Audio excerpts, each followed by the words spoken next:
You can take the Filipino out of the Philippines, but you can't take the Philippines out of the Filipino. Not one of those. No, you cannot take the lechon out of me. Yeah. Try. Just try.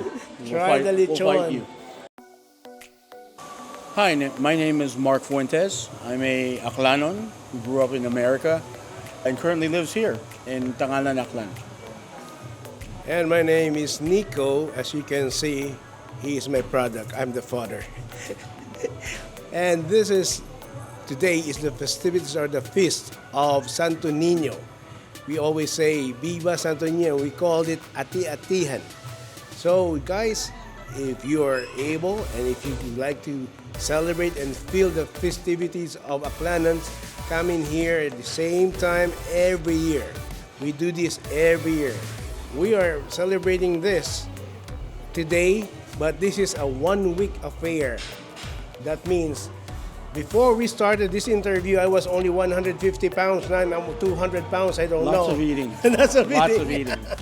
So today, Feast of the Santo Niño, but originally the celebration of Ati-Atihan was to celebrate what we call the Barter of Panay, right? Yes, right. Correct. That's when 10 Datus from Borneo came to find a new home. And they made a deal with the king of the Itas, Datu Manicudo, Datu Maricudo. for a golden hat. Was it a golden hat? Sarong of gold. Oh, sarong of gold, which is a hat, basically. It's like a salokot. Essentially, they gave him a golden hat and he let them live here. And that's what we are today. Aklanans today are descendants of those 10 Datus from Borneo.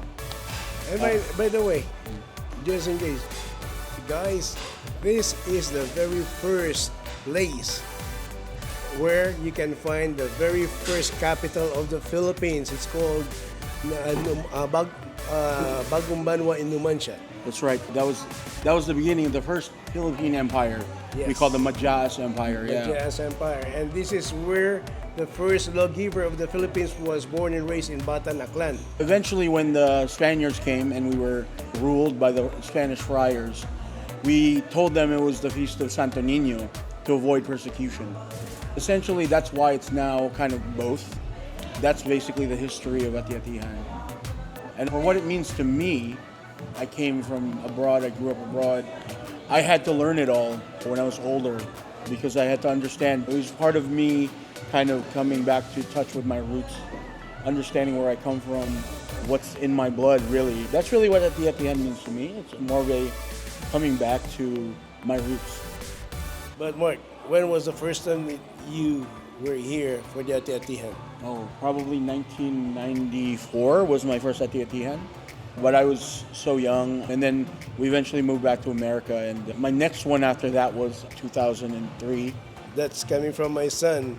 I raised him in the United States of America, but still, you guys, Filipinos out there, we love to go home.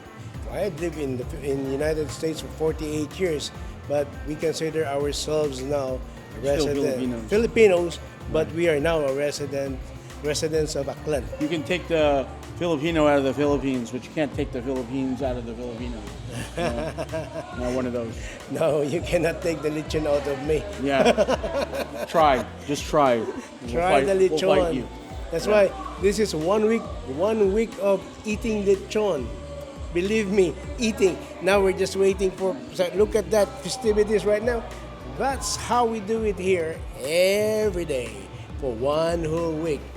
And yet, they are having problems about our health. That's the reason why. It's kind of why we look like that. But one thing I like to really tell people about Aklan, right? In the Philippines, if you eat an oyster, it came from here, right? So essentially, that's the food we're popular for here. In the whole island of Panay, we're kind of a seafood capital of the Philippines.